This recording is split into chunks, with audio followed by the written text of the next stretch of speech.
We go to our next question, please. And it comes from Shelley Mason. I just want to abuse my position really as somebody who's had cancer and is now asking a question. Because when I asked for psychological support recently, the question that came back from my breast care nurse was, why? That's outrageous.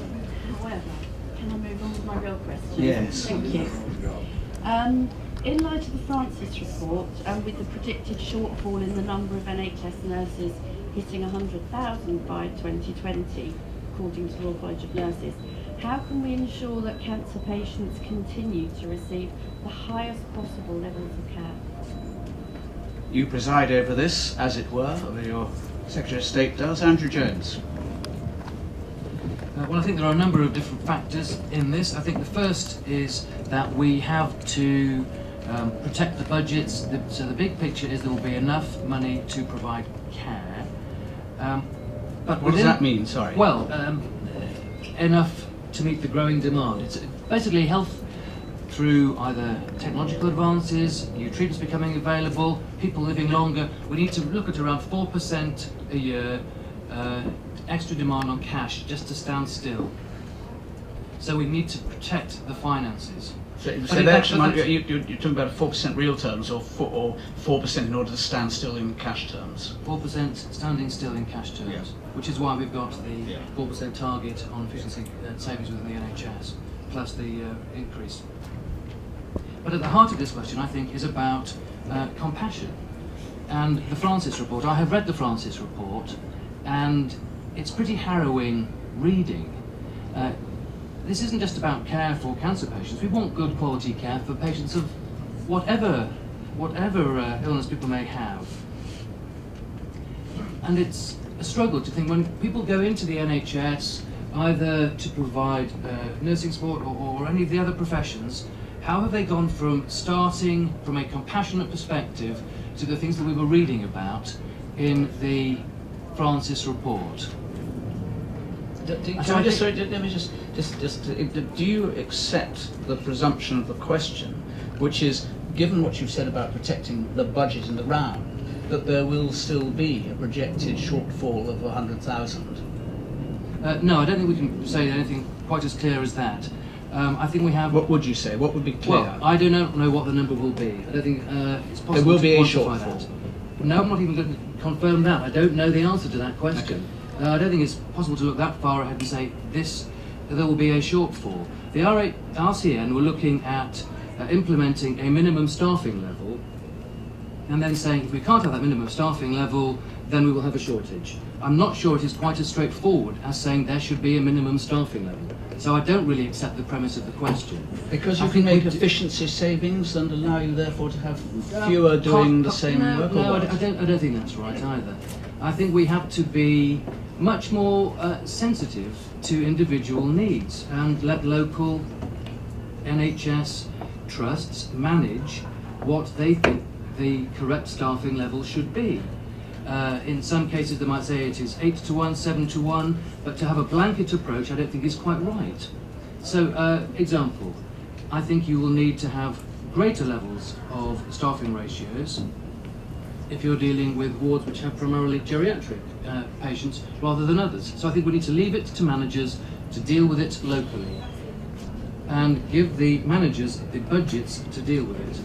So, but that's not really, I think, the only point I think we need to make.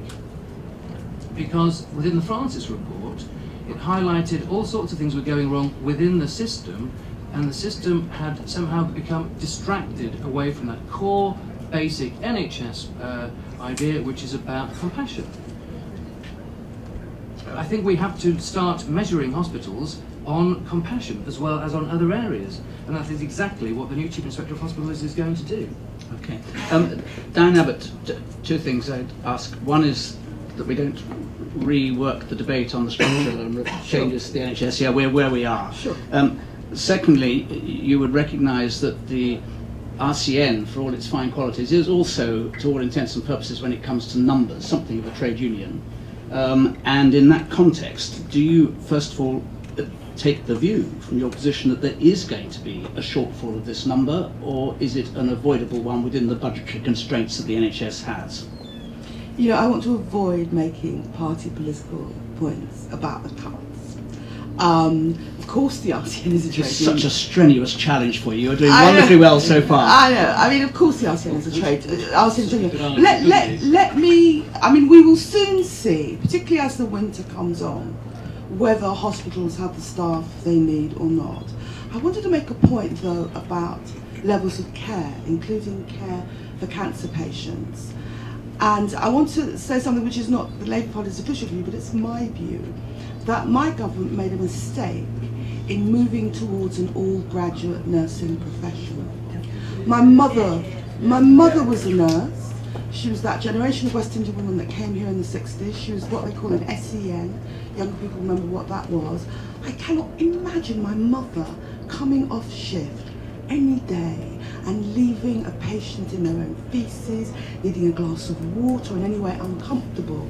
And it is my view that in moving towards making nursing an all-graduate profession, first of all, you're excluding women who would make wonderful nurses but aren't good at taking exams. And also, if what you're valuing in a nurse is the academics, if they know that's the way up the ladder, you know, in the nature of things, they're going to be less inclined to want to wipe people's bottoms and so forth. So that's just my particular view. I think we also need to do more about healthcare assistants. A lot of what people call poor nursing care is actually healthcare assistants. I don't think they're sufficiently regulated. I don't think there are proper standards. We need to do something about that. But having said all of that, there are some wonderful nurses out there, obviously particularly Macmillan nurses, but we do need to look at what have been the consequences in moving to an all-graduate profession.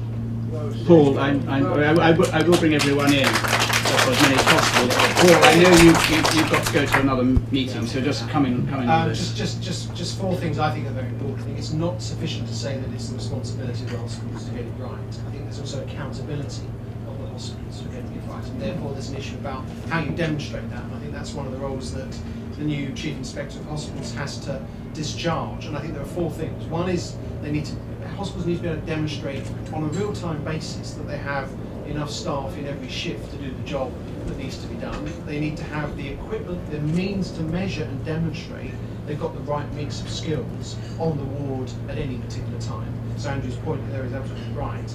And if they are making changes to staffing levels, to the nursing establishment in the hospital, that has to be a board-level decision. It's not something that gets taken out of sight, out of mind as a decision lower down the organisation. And you know, the international evidence is pretty compelling that that whilst ratios just applied in a crude way really are not a good thing, because they wind up driving organisations that have higher ratios down to the lowest common denominator. They are nonetheless an indicator of risk of higher mortality rates if you are going to them. So these things need to be part of the mix for Mike Richards in terms of how he does his job on behalf of the public in inspecting our hospitals. So we do get the right people doing the right job in our wards, whether it's day or whether it's night.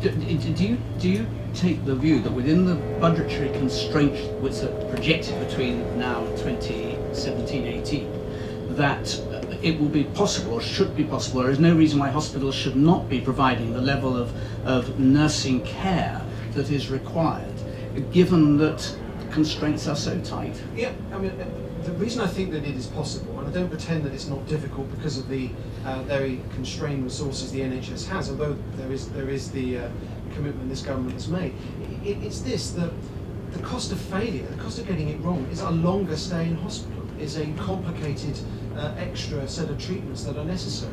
So by having continuity of care, by having nurses who are working on that ward and know that ward, it's not the first time they ever encounter that ward when they come in as a bank nurse or an agency nurse, is a key part of this. So board level decision making, tools to actually make sure you've got the right skill mix, and not just a rush to minimums, because minimums can actually drive some organisations that are doing better because they think that's the right thing for their patients to behave in a way that is perverse.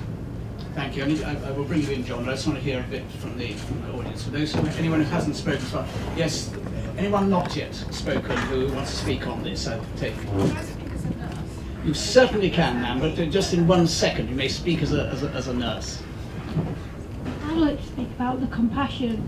My local hospital, when you have breast cancer, when I was diagnosed 6 years ago, which I'm in remission from, I used to see,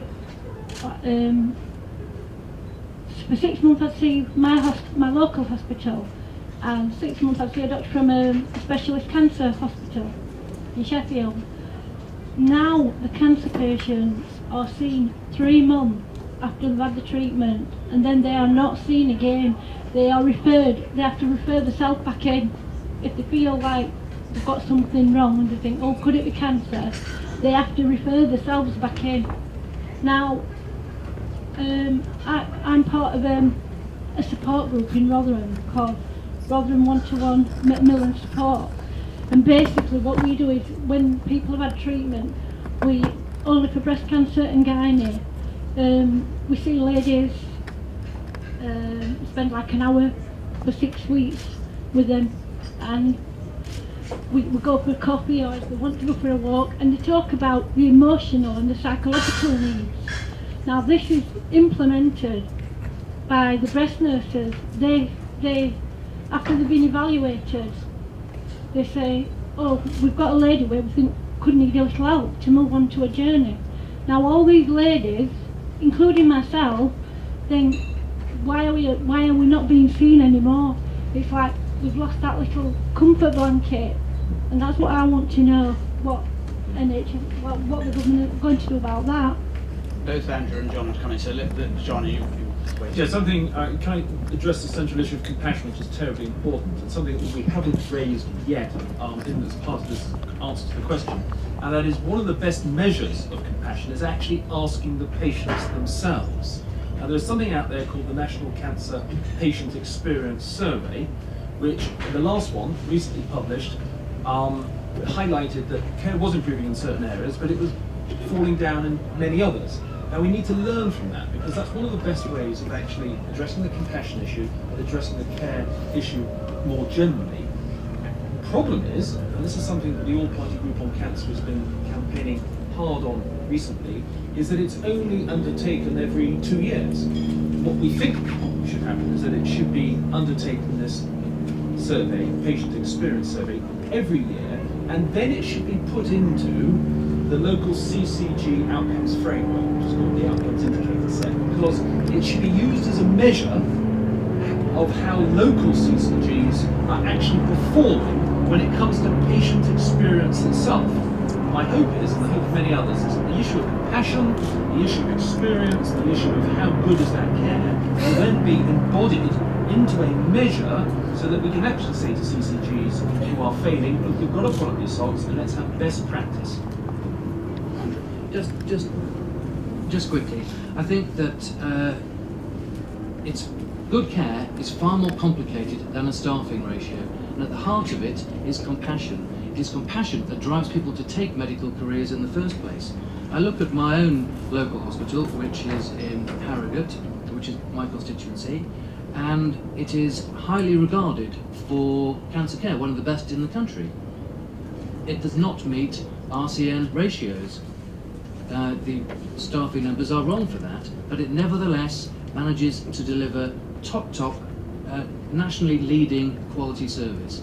So I think the core of this is about managers leading, making sure they have got the right number of people to deliver the tasks they need across the complex range of issues that a hospital faces.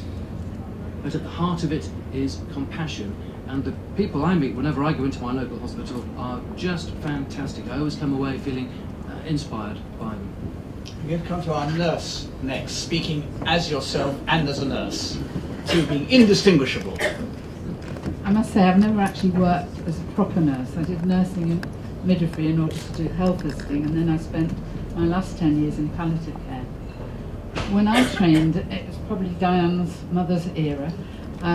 We had the usual 3 years training. You had to do a year as a staff nurse before you got your hospital badge, and you learnt so much in that year. But those days we didn't have intensive care units, we didn't have all the equipment you've got now, we didn't have to have the level. So you do need the academic nurse, but what's missing is the compassion and the practical that you should do as in addition to the academic. And a lot of the nurses who go and work in hospices go because they can give that compassion. They're allowed to touch patients, they're allowed to listen to patients, and it's not considered wasted time. And the issue is with the management, not with the nurses.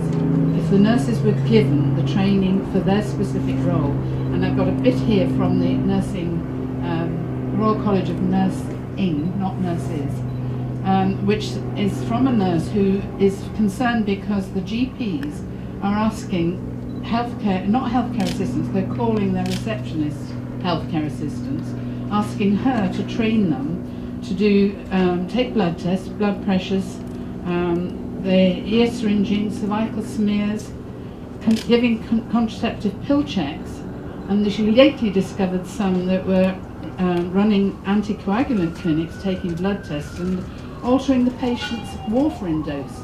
Now this is absolutely, it's an absolute nightmare, but if GPs, Jens, that some GP practice think they alone can decide who is competent to carry out procedures in their surgery. Now, it took the Royal College of Nursing to actually combat that. So the Royal College of Nurses, I agree with you with some of the levels of staffing. It isn't the level of staffing, it's what those staff do. But this is absolutely appalling. Just, Ciarán, on this question of nursing, compassion, training, the kinds of people who nursing requires to get the service that patients need. Thanks, Diane. And on this question of the 100,000 shortfall and whether ratios are important or not important. I think we know that there are an awful lot of people in hospital who don't need to be there. It goes back to this coordination that we talked about before, and if we get things right, we can get a lot of people out of hospital, which releases capacity. So the nurses who are there will be focusing on the people who should be there. So I think there's a bit of that. I can absolutely see, we're seeing the same thing as Macmillan. We're going to have a big cohort of Macmillan nurses retiring over the next 5-10 years. We have a real problem. Because we don't have the same number of people coming up and gaining the experience you need. So whether it's 100,000 or 80,000 or whatever. Why is that happening? Why are the right people not coming through? Well, it's been the lower levels of intake in the past combined with greater demand for nurses around the system, and the two things are working against each other. But I think if you're any given hospital, you shouldn't have people lying in that hospital bed who don't need to be there. Hospital local to here, 40% of the people, when they did the audit overnight, did not clinically need to be in that hospital. That's a huge amount of taxpayers' money, never mind nursing time. The other side of it, though, is we talk about compassion, and that was at the heart of the mid-staff story. And it isn't the nurse's fault. I'm sure there'll be some nurse somewhere in the country whose fault it is. But if you've got no time, if you don't have protected time, if somebody comes and tells you to just be a better person, that doesn't work. What we have to do is provide the training, describe the behaviours which demonstrate compassion, and implement some very, very practical tools which the nurses in the room will be aware of, Ciarán, Macmillan's value-based standards, things which just take time, and to make it okay for the people on the ward to do that and believe that. And that gets back to the patient experience survey, that gets back to the board of the hospital, really caring about outcomes, really caring about quality, and not just focusing on the money. You go into lots of hospitals. I can think of a hospital, not one of the two I just mentioned, but not that far away, where I was visiting someone who was very ill with cancer, and I was struck by two things. One is the very different ways in which individual nurses treated that individual. Massive contrast between real compassion that you can identify as well as skill and a sort of coldness on the other hand. And at the same time, and this may be to do with a question we haven't directly touched on, which is the bureaucracy required, groups of nurses or healthcare assistants standing around the computer outside the ward talking. Now, I'm not saying that they weren't necessarily talking important stuff they had to do, but that's the impression that you get as a visitor of those two things. Does that stack up as a general impression that something needs to be done about that? Yes, I think it does, and I think the NHS Confederation, Mike Farrer, who's the chief exec, is leading a piece of work on that, and it gets back to spending the time on the things that are valuable, and the things that are valuable are the things that are valuable for patients. And we should be measuring the things that are valuable to patients, that outcomes, whether clinical outcomes, experience, safety, and that's where we should spend the time. And I think we have got into a situation across the system where we are being over clinical, over bureaucratic, and no wonder the poor nurse on the ward on a Saturday night is overworked. John. Very briefly, the last set of reforms were two essential strands. One was the restructuring, which many of us disagreed with. The other was the focus on outcomes within the NHS. And I would suggest to everyone here that it's the focus on outcomes that will have by far more profound change and a driver for improvement. Because for the first time within the NHS, we're not just measuring how many people went through the system, but how they're being treated. Can I emphasise again the importance of the National Cancer Patient Experience Survey? Because these are the first times that patients are actually being asked about their experiences, good or bad, and then put into, and this is what we're lobbying for as the all-party group, put into a measure by which we can monitor how well the local NHS is actually performing. Your support in us achieving that goal would be very much appreciated, and we're suggesting not just biannually, but actually every year, to make sure we can get the consistent message across. You say it's all party lobbying. I mean, is the government sympathetic to that lobbying proposal? Yes, I think it is. Right. So it will. I think that was an unequivocal commitment. I'll take it away as such. Yeah, I think without any question. Yes, you, ma'am, here first, and then some others as well. I'm just going back to the Guy's Holistic Cancer Centre that you talked about, which is really interesting. And I'm wondering if more and more places like this should be set up, or groups like this within hospitals, which would free up the nurses who are already overstretched, so that they don't have to deal with the emotional and the well-being side of cancer, which certainly in my case, I went to a centre called the Penny Bronze Centre in Bristol, which is all about the holistic well-being approach. Through that, I got a lot of strength, and it helped me to get through my cancer journey, which was started a year ago. And I just think a lot more involvement in the well-being and holistic side of the cancer journey would have an impact on the nursing staff, so that they can do their medical job, and then we have other trained psychologists, whatever it might take, exercise, nutrition, mindfulness, to actually support the cancer patient. And I wondered if that's something that perhaps could be looked into more and more for all hospitals. Any thought on that from the panel? Otherwise, I'll bring in some. I just say in passing that certainly at where I was talking about before, it is seen as absolutely integrated, that it is as important whether you're having diagnosis, whether you're having physician, whether you're having chemo, whether you're having radiotherapy, whether you're having surgery. It's all within the context of the whole person, which involves all of those things that you've just touched upon. The woman who's with the glasses, I think you've got glasses on now. Yes. Thank you. The surgeon who diagnosed me many years ago said the breast care nurse would call at my home to have a little chat. When she didn't turn up 2 days before my operation, I rang up. She turned up at the door, and before she came through the door said, "If you can't cope, we get you a psychiatrist." I didn't see her again, and I asked for someone else, and when my hair started falling out, I rang and said, "Where do I get a wig?" And I got the name of a company 40 miles away, no help at all. I just felt completely in a bubble. There was absolutely no one. On the NHS side, I must admit, I had private medical cover for most of my surgery and my chemotherapy, but the radiotherapy side and the breast care nurse just fell down. The day Linda McCartney died, the breast care nurse had 65 messages on her answering machine. Now, what help was that to patients? Just complete lack of care.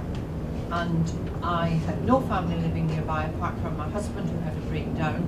My marriage broke down, and the only help I got, I was a telephone Samaritan, I still am, and the people there took hold of me and helped me through my cancer. But as for the NHS, it was a complete waste of time. Thank you for sharing that. The woman in the orange? Orange, it was orange. Thanks, yes, I've also had a bad experience with a clinical nurse specialist as well. I've had a lot of my treatment privately because I used to work in the private healthcare industry, but I also am entitled to NHS care as well.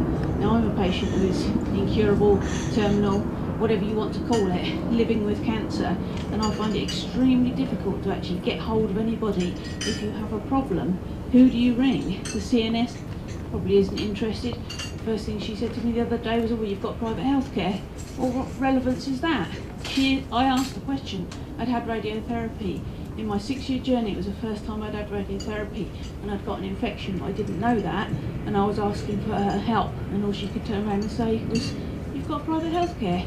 But I want the NHS to be available to me, as a person with secondary incurable cancer, to ask questions sometimes, for someone to be there for me, whether it be a clinical nurse specialist or whether it be somebody else.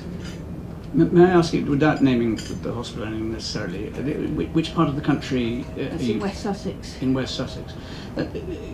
This thing, we've sort of broadened out again, or back into what we were talking about more generally from the specific nurse's question. This thing of coordination, Ciarán, it is absolutely central. Who do I turn to? You know, however strong-minded you may be, however prepared you are to work a system, you're unwell. Who do I turn to at a certain point when I need to have advice, when I need to have support? Who's going to then, that person, put me to the next person I need to talk to? How are they going to have a joined up process of care that I have? I mean, correct me, I speak slightly personally, it's a pretty fundamental issue. It is, and I could tell you stories from our experience as well. The thing we know, if we know anything, is that people who have a clinical nurse specialist report much better coordination of care, much better experience of care across the country. And there are, as we've just heard, some tragic examples of failures in that, but that is the single most important thing, because that's a highly skilled individual who's been trained in psychological support, should know their local system incredibly well.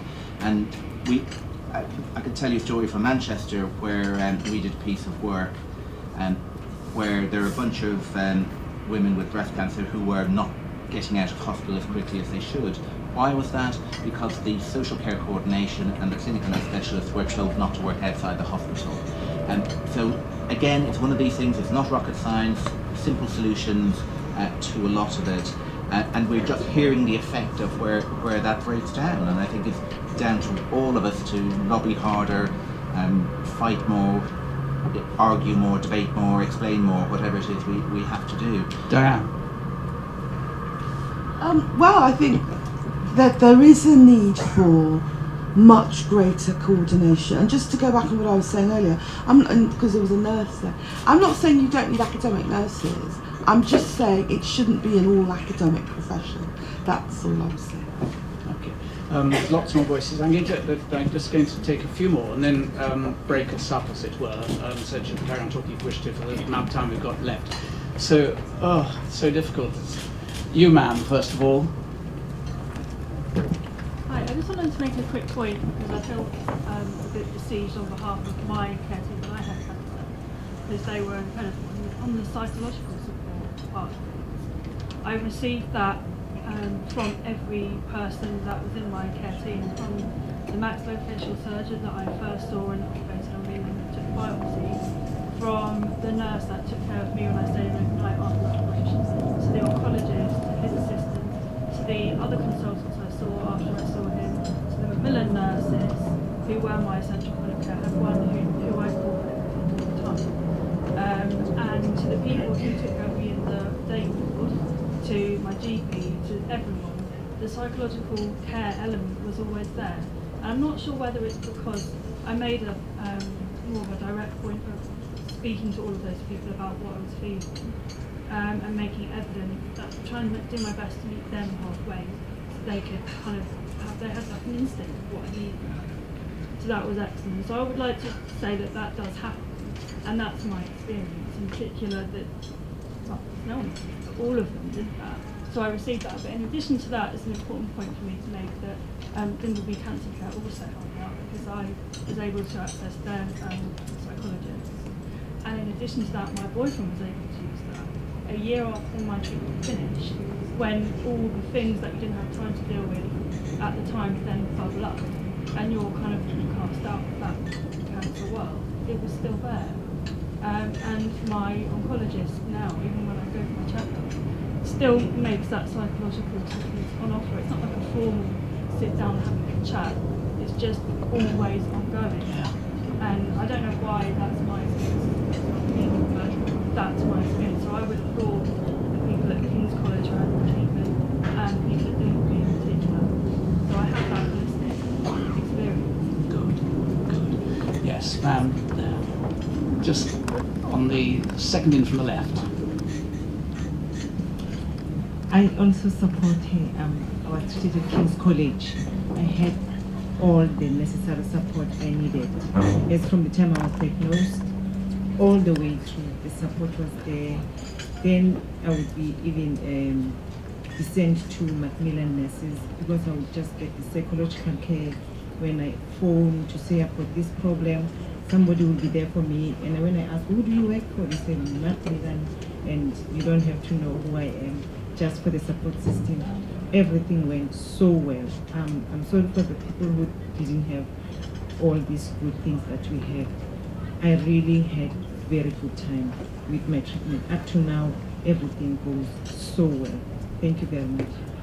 Thank you. I'm going to call a pause. I don't know if anyone on the panel wants to add anything to that, because we could go on for a very long time, but we have to move on. So I just want to say that I'm very grateful for our parliamentarians and Ciarán for responding and being so engaged in this issue. I speak individually and also as the chair of this discussion, but most particularly I'm extremely grateful, as I know Macmillan Cancer Support is, that you have come here and shared your experiences, your concerns, your frustrations, and also, where it's been good, your experiences that are positive. And I go away reminded just how important this is, how many challenges that there are, but to a degree encouraged by the fact that a meeting like this could not have taken place. My father died in 1965. He was the first public figure to say, I have cancer. He did so shortly before his death, and it made front page of every newspaper because he was a very famous figure. But in those days, to discuss these issues was virtually taboo. We've moved on in that intervening period a long way, and that is not a complacent observation. It is merely to say that we are more clearly aware of the hurdles that still have to be crossed, and I've been privileged to be listening to you. Thank you very much.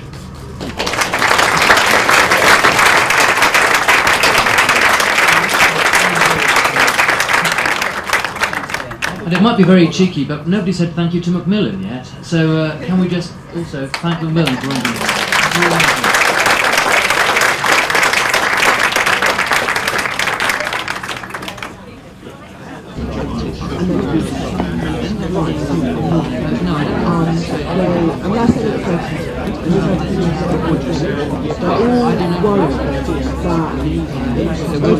Thank you very much for talking to us. We really appreciate it.